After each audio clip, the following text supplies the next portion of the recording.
I found somebody, I say you don't cross my mind. Hey guys, welcome back to my channel. Today I am sharing with you some mom hacks. And I by no means am an expert, but I have a 5 and 2-year-old, and I'm sharing some things that have helped me create peace and harmony in my home, help them navigate their big emotions, their brain development. I want them to be healthy and happy. And these are some things that have helped me get there. And we're not perfect. I'm nowhere near perfect. And you'll see that in some of my tips. But I wish I knew these things, and so I'm gonna share them because they've massively helped me as a mom and helped my children in this stage of life that they're going through. I also wanted to encourage you guys, if you have tips and hacks that have really benefited you, please share them. I wanna learn from you, and there are so many other moms on here that can learn as well. I think it's an incredible thing when we share stories and experiences, so please do that. I can't wait to read them. Genuinely mean that. Number 1 is to get sunshine in their eyes first thing in the morning. It calms my children down. When they don't see a screen, they don't see me on my screen, they don't just jump into their big bucket of toys. We just go outside, we sit for a few minutes, we read something, or we play with some rocks. It grounds them, but also sets up their circadian rhythm so that their melatonin produces at the right time. It stabilizes their mood. They're just so much calmer and enjoyable to be around in the morning when we're outside. It can be like 2 minutes, it can be 5 minutes, it can be 30 minutes, whatever kind of works for you, but it's so beneficial to do it. I've seen it drastically change my mornings. Number 2 is this incredible mini vacuum from Isla & Co. It sounds crazy, but this tool right here has helped me keep my car clean. I used to be someone that when there was mess, when there was clutter in the car, it just piled up. And now when there is mess, when there are crumbs, I vacuum it as quickly as possible because a clean slate helps me stay motivated and inspired to keep it clean. It's super easy to recharge. I just keep it in my console right here. I take it out. My kids even like doing it too, so they're engaging in the cleaning up process and being responsible with their mess. I think it's a great thing to have. Number 3 is perfect supplements, grass-fed collagen, and grass-fed gelatin. These are nutrient powerhouses, also packed with protein, which is something I'm always trying to get in my kids. I literally put collagen in their smoothies, in their cereal, in their cupcakes, in their pancakes, in their sauces, in their soups, sometimes even in their ketchup if they're not getting enough protein in. I put it on everything. It's just nice to know that my kids who can be picky eaters are getting really important and vital nutrients in their body. Gelatin is the same thing as collagen, it's just a different texture. We make gelatin all the time. It's another way to get essential amino acids into their bodies, great nutrients. It's good for their bones, their joints, their stomachs, their digestive system. I don't know if I'll ever not have these things. Number 4 is calming music. I talk about this all the time on my channel because I have seen the benefits from calming music in my home and in my life. My favorite thing right now is the YouTube, like 10-hour relaxing music YouTube videos that you can watch. The one that we're literally listening to every single day is relaxing guitar music. It's this underwater clip that just goes on forever. It's so soothing. My kids love it. I turn it on our TV. Zen throughout our whole house. Number 5 is something that I wish I knew from the very beginning. I had to learn it the hard way, and it's the importance of apologizing to your kids and understanding that as moms, we are not supposed to be perfect. We will never be perfect. If anything, we are their closest teacher. We are the teacher, the one person really that they have in the first couple years of their life who is teaching them how to fail, how to mess up, but also how to ask for forgiveness, to start over, to apologize even when it's hard. The amount of times I've apologized to my kids hurts, but it's also hopeful because of the way they respond. They hug me tighter. I'll never forget when my 4-year-old at the time was like, "Mom, it's okay. I love you more than hurts." Like, they need to see that side of us too. Number 6 is to affirm your children. And this is something that I learned from Sally Clarkson in The Life-Giving Home. One of her kids told her in their adult years that one thing that they remember from childhood is the affirming things that their mom would always tell them. So I took that to heart and I started to do that with my kids. And honestly, like when people say that to me, I feel so loved and safe. So I'm guessing that's how they feel too.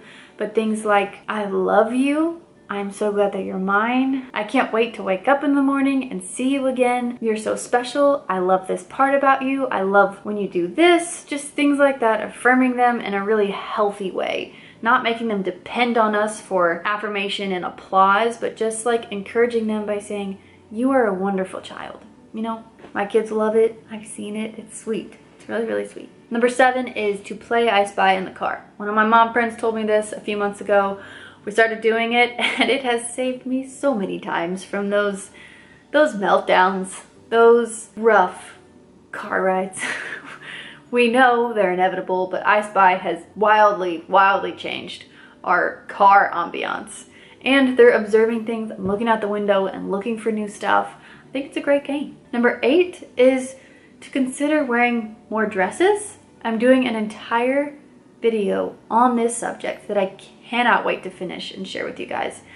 But wearing a dress has made me feel different as a mom, as a wife, as a homemaker, even as a woman. And I encourage you to test it out too. More on that later, but it's really interesting. This dress is one of my new favorites. It's from Oliphant, and it's breezy, light, perfect for the summer, but it's also easy to move in, so it's quickly become my everyday dress.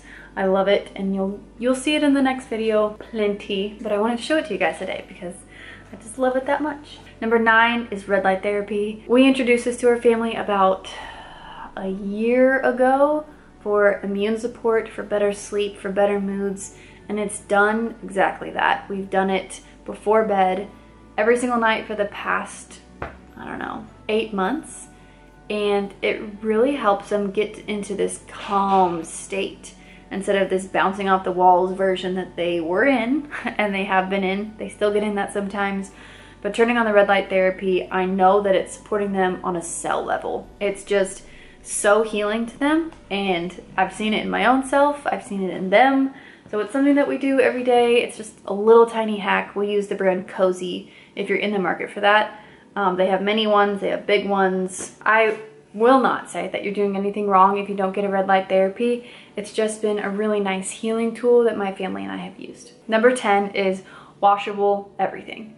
Couch cushions, carpets, shower curtains, rugs, pillows, stuffed animals, napkins, placemats. Everything in this house has to be livable. I don't like being in other people's homes where you can't mess anything up. It's so stressful for me with 2 boys. So that is how our house is, and it's really, really nice.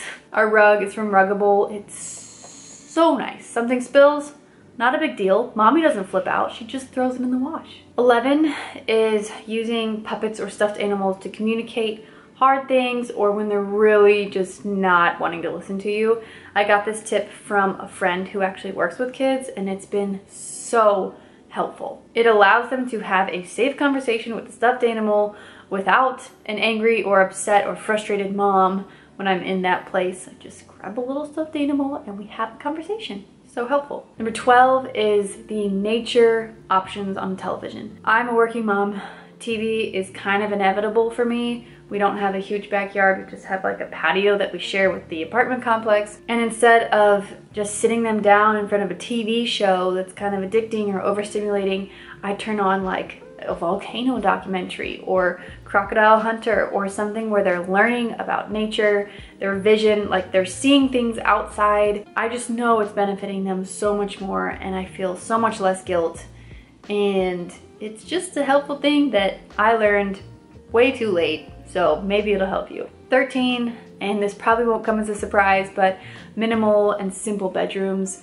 I'm all about not overstimulating them, especially in the place where they sleep, because it is very easy for them to get overstimulated, but we keep it as simple as possible in there. I wanted to show you guys these eventide pennants that the boys both got with their names on them. They're so cute. They add a little bit of color, not too much, not too overstimulating, but it's personalized and it's just a little bit of character in their room. I love this company and wanted to show you how cute it is. Number 14 is candles and dim lights at night. I wish I knew this earlier, and literally the night that I started doing this, my kids were sitting at the table with me. I was finishing the dishes, and Riker, who was 4 at the time, was telling me how much he loved me and how much he loved his day and the best parts of his day. And I was just like, are you? And what happened to my 4-year-old? It was just so like romanticized. Like it was just a beautiful ambiance, and we've been doing that almost every night, and it calms them down. It's amazing. I try to do it around dinner time or at least an hour before bed, and it's just, it is magic. 15, for those rainy days, there is yoga on Amazon and YouTube.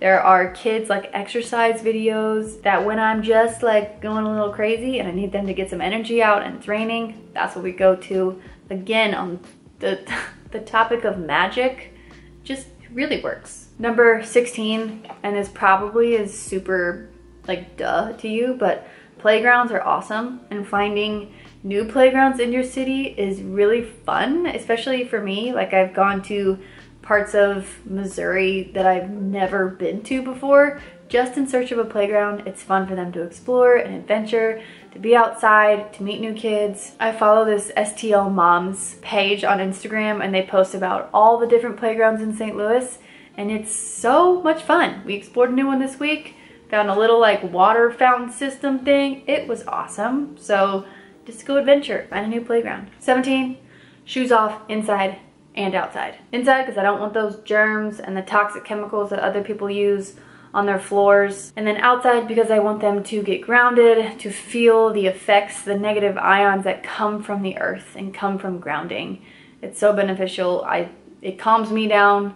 And if it can calm me down, I know it's calming my kids down too. 18 is reachable snacks. Reachable fruit on the tables. They have even their own little section of the pantry where they have like Parmesan crisps or any type of snack, little finger foods when they're hungry. I feed them almost every meal from home. So we're pretty much always at home or we're outside. So giving them this little piece of responsibility to feed themselves has been really nice and cool to see as a mom as well. 19 is headphones for mom in desperate times. I learned this trick when we were in the baseball industry and my husband was gone for like weeks at a time and I was going a little crazy. I would just put my headphones in. They see that I'm listening to something else, so they kind of don't bother me as much. Not that they're a bother, but they see, oh, mom has headphones on. Let me do something else, or she's busy. And it's not something I want to do all the time. I don't like how it feels when other people are on their headphones, but in desperate times, it's great. Turn on some Zen, calming music. I wouldn't encourage a podcast because that's someone talking, you're probably doing something, and the kid's talking. It can be very overstimulating, so just some calm music saved me a lot. And then number 20 is something that I learned from my mom, who's worked with kids with ADD and ADHD, but swinging motions and spinning motions and rocking motions are incredibly calming to a child's central nervous system. So if my kids are struggling, I'm like, let's go to the swings. Or we go to like a playground that has a spinny thing, or I just hold them and I rock them, or we dance and we do spins or something like that. Yeah, it's really just helped my kids calm down, and I feel like that's what most of these tips are. Helping kids calm down and helping me calm down, because motherhood is ongoing, truly. Our days feel like they're ongoing and it's not gonna last forever. So hopefully these can help you get through the season that you're in, or give you another boost in your day, or give you some relief in your day, or a new mindset. But this is the most important job that we can be doing right now, and it is good work and it's not in vain, and we're allowed to have hard days, but we're allowed to rise up again and try again. So I hope these helped you, and I can't wait to read what you guys advise for me and for everyone else. So thanks for being here, and I'll see you next time.